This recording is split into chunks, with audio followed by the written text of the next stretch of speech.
Welcome to my presentation on the Roman Empire. I'm Mr. Valentin, also known as Mr. V by his students.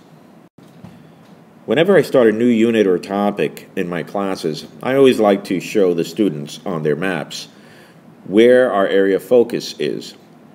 And for the purposes of this presentation, our focus is going to be the Mediterranean basin.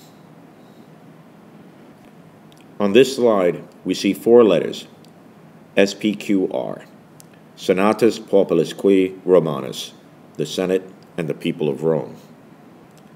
This acronym may not be unknown to many of us because in famous movies, in documentaries, we often see these letters emblazoned on ruins dating back to the Roman Empire. These letters not only represent a motto, but it represents a view of what this empire meant, this society, this civilization, to the people who lived in it. Though I've already used the term empire in this narrative, we shouldn't believe that the idea of an empire only started when Rome had its first emperor. If we take a look at the Italian peninsula in the upper left-hand corner of the screen, right here, we can go back to the Republican period and see traces of what will become a future empire. The city of Rome, on the banks of the Tiber, though begins quite modestly as a village, over time, over the centuries, begins to expand beyond the original walls of the village. It expands southward and northward, claiming the Italian peninsula as its first element of future empire. This, and eventually the islands of Sardinia, Corsica, and Sicily, become the building blocks of an ever wider and larger empire. If we turn our attention now to the bottom map, this one right here, we see the Empire of Rome in the 3rd century being one of two major powers developing in the Mediterranean basin. Along with the increasing Roman presence, we have the presence of the Carthaginians. These two would have epic battles in the future known as the Punic Wars. But even at this early date, there were no doubts that the Roman Republic had imperial designs. If we propel ourselves 400 years into the future from this map, we reach a point where we see the Mediterranean basin appearing like this map here. This is the map that many of us might think of when we hear the word or term Roman Empire. This is the map that shows the empire at its height, Roman civilization spreading as far north as the British Isles and south into the African continent. One thought that I try to drive to my students' thinking is, how is it that a civilization could expand to such great lengths as Rome did, and do it for such a long period of time? What was their secret? What was their method of increasing in size, but also lasting for many centuries? The question of longevity is an interesting one. What are some of the policies that the Romans instituted that perhaps contributed to their long-lasting empire? I think one place we can look at are the road networks, the system of roads that the Romans developed. If we look at the military, right here, these roads permitted soldiers to go from one place to the other. There might be areas of the empire that are resisting Roman rule. There might be new territories that Rome wants to influence or annex into the empire. These road networks would carry the soldiers from one place to the other to do those things. If we look at commercial activity, this activity would tie the empire together financially, commercially, and these networks of roads would carry the cargo, materials, resources from one area of the empire where these materials and resources are found or created to another area of the empire where they're needed. Of course, if you want to rule, you have to have a presence. If the Romans want to rule ever distant locations, they have to create a settlement, and often these settlements need to be cities. But no city can survive without the basic necessities.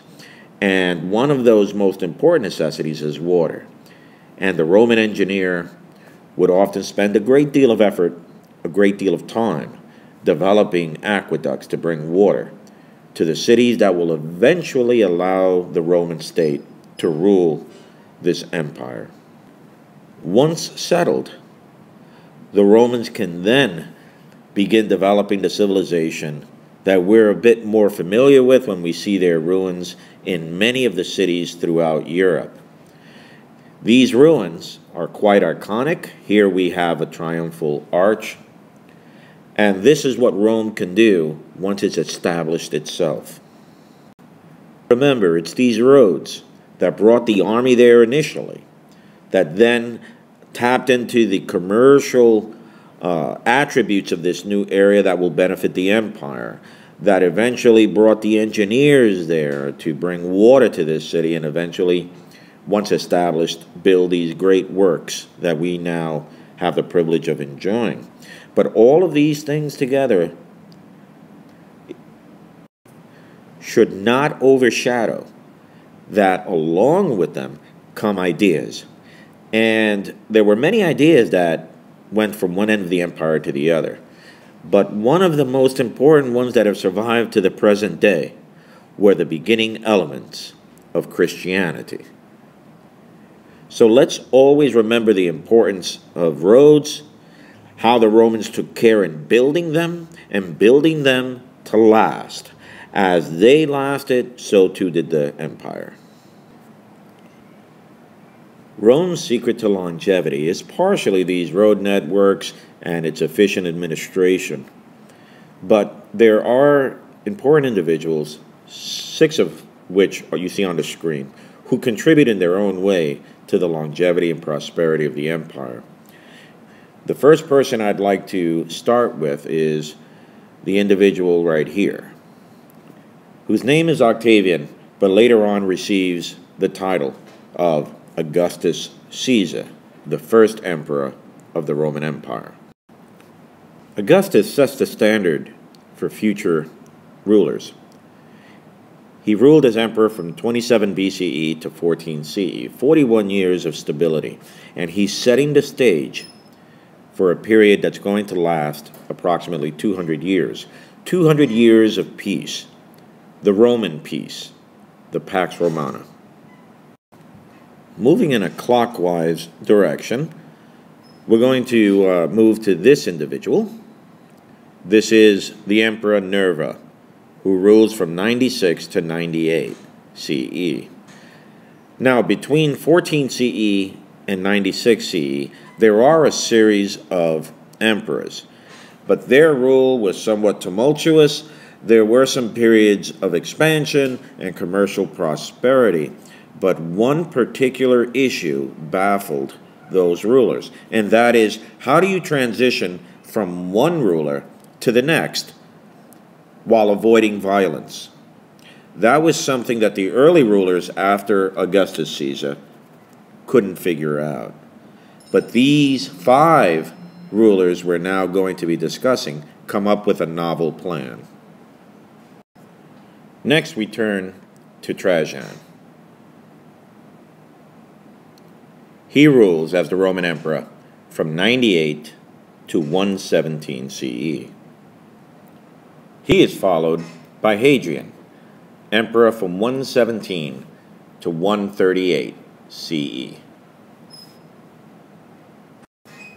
Next we have the Emperor Antoninus Pius, who rules from 138 to 161 CE. And last but not least, the Emperor Marcus Aurelius. He rules from a period of 161 to 180 CE. And that's the gentleman right there. These last 5 emperors are known by a couple of names. They are sometimes referred to as the 5 good emperors. Sometimes they're referred to as the 5 adopted emperors. This second term really identifies what allowed them to maintain this long period of relative peace. The ability to transition power from one emperor to the next while avoiding violence and uncertainty. Beginning with Nerva, they adopted a person who they believed was qualified to rule the empire. So this would be a person educated, a person who has experience as a civil leader and military leader. By identifying the next ruler ahead of time, they ensured that Rome's next emperor would be one who's already familiar with the role, but one who had already been qualified, a person who earned the position by merit. That brings us to the end of this brief presentation on the Roman Empire. For my students and other students who may be viewing this but don't have me as their teacher, please visit my course website at worldhistoryreview.org. You might find some materials there that could be useful in your class or in your study and exploration of history.